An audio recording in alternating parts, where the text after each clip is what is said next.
Hello, friends of Golf Course Quality Fertilizer. Well, here we are, July 22nd, 2024. I'm doing my fourth watering today. Now, I've been really kind of on the fence about when to water, what to water, all that. Even this weekend, even on Friday, I contemplated starting to water, and I was like, you know what, I'm going to hold off a little longer because I've been seeing diseases just crop up everywhere.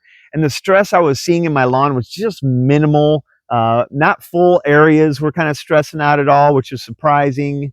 And then on Sunday, I was like, boy, I'm really going to water this morning. I hopped out into my front yard, which is doing pretty well, all things considered about this summer.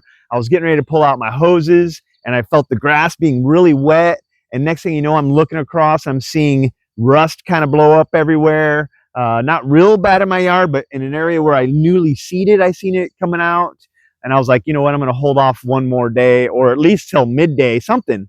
And I waited to water. Now I did it today because I seen a larger stressed area. Now it's just slightly stressed. So I probably could have got away with not watering today and wait until tomorrow.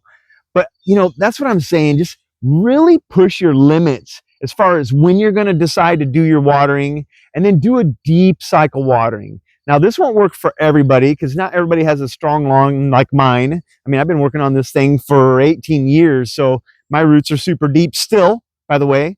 And I heard somebody talking about, well, you got to water more often in the summer because your roots shrink up, and that's called sloughing off, right? So in the summer, when it gets really hot, your roots can slough off if they don't get enough water to keep them alive, or temperatures are extreme for extremely long times and they can't produce or grow because temperatures are above that 88-degree threshold for cool season turf to be able to grow, right? And so most of the time, especially northern Indiana, we barely are over that for very long. And so our roots will stay alive as long as we do these deep and infrequent waterings, and that keeps it alive. So that's what led me to be able to make it all the way to today, Monday, to water again, my fourth time of the year, right? And so we got to train that grass. Don't be afraid of it starting to dry out. Don't even be afraid if some of it goes a little dormant sometimes, because I tell you what, the diseases are way worse than a little dry area. So I'm getting some rust blowing up a little bit. I've seen people who have their whole yards been taken over by dollar spot and all kinds of goofy stuff going on. Definitely this year we're going to have to add a little extra into the middle of the meat of our programs. At least most of us will. You can hold off if you want, but if you're looking to keep your lawn looking good through the whole season, and you're not going to put up with the next 3 or 4 weeks of it kind of looking ugly before you get your September 1st down, then you can go ahead and throw an organic down right now. And it's been cool enough where we could do a regular application or add a grub control application. So there's all kinds of neat things we can do in this wet summer that we've been having. And the temperatures lately have only been as high as 81. And so, it's really good temperatures for cool season turf. And so don't be afraid to throw some extra stuff down. Anything else that we need to add? Watering, diseases, new grasses are going to get a lot more diseases. So just hold on.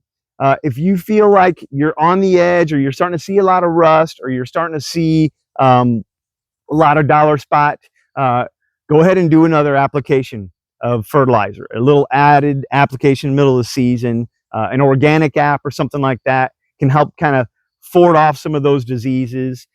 We do have other options of doing some fungicides. Fungicides are great and you can use them, but they're short-lived. They're kind of like a bridge, right? A bridge to get to your next fertilizer application, because most fungus in home lawns are low nitrogen funguses, right? Like red thread, rust, dollar spot. Those are the ones that we all mainly see, those 3 guys. And so it's all about fertilizer in a home lawn. It's not like, hey, let's use fungicides. But I mean, in some cases we do have to use them. So like a young lawn that's got rust blowing up all over the place, and if you don't throw some fungicide and try to stop that disease right now, we're really going to suffer as far as the grass continuing to mature into maturity and then get beyond that point. So there's certain scenarios where we need to use it, but not always. All right. So, hey, thanks for listening. Please comment, share. We're really close to 1,000 subscribers. It'd be great if you subscribed. On Wednesday, I might be on a podcast with some other turf guys talking turf. I think my wife decided that we're maybe going to do some live podcasting where you can ask questions live to me. That'd be super fun too. So let's get going on getting those yards nice. It doesn't have to be perfect. It's not carpet, but we want it to be healthy and help our environment stay strong. Thanks for listening. Talk to you later.